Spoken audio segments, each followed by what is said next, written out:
Hi, I'm Danny Katz, and I write 80s flavored folk pop music. I'm hoping through this video we'll get to know more about each other and you'll be able to learn more about the songs that I write. What is 80s flavored folk pop music?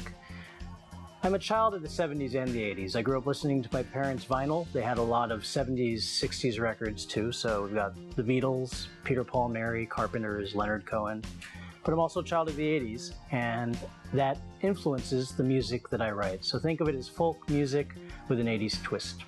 I decided to become a musician when my mom made me learn piano, for starters. A Japanese mother, she wanted me to try to do Suzuki method, other things. I wasn't exactly a good student, but I did start piano at 4, guitar at 13, and when I saw this performance in Riverdale of Jewish liturgical music, I think it was Hebrew and English, and I looked at the guys performing. I said, "Oh my God, rock stars! Jewish rock stars! Woo!" And I decided at that point I definitely want to have the chance to be on stage performing. In each album I've recorded, there's been an evolution. When I was writing songs in college and in my early 20s, very, very political. And as I've gotten older and have had more experiences that are not necessarily, activist oriented, I'm writing now more about human interactions, love, relationships, culture shock, homesickness, all these themes that many, many people, regardless of politics, can really relate to. In addition to guitar and piano, I used to play viola. I was really, really, really, really bad at it.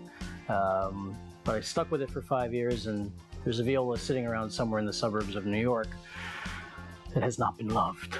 But in addition to viola, juta shamisen, which is like a Japanese banjo, and I used to study for about 7 years, but kind of had the same success with that as I did with the viola. Passionate, but a little bit difficult to listen to. I draw inspiration for my music from life. I know that sounds very broad, but more from people's stories. When I was living in New York City for more than 10 years, it's a very dynamic city. Everybody who comes to New York or who's living in New York often has a reason to be there, and says a story behind what brought them there. And it's the same now being in Tokyo, where I live. And those stories totally need to be, written about and shared.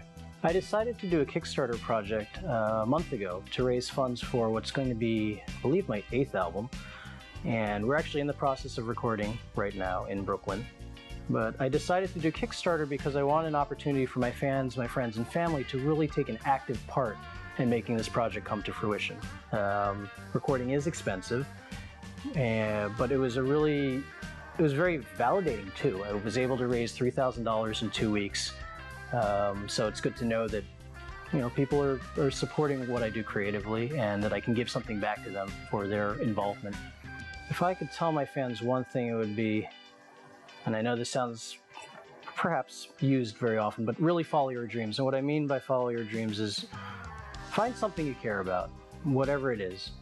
Maybe people don't understand it, but really, kind of put your all into it and make the most of it, because if you share my opinion that you got one life to live, you might as well live it to the fullest.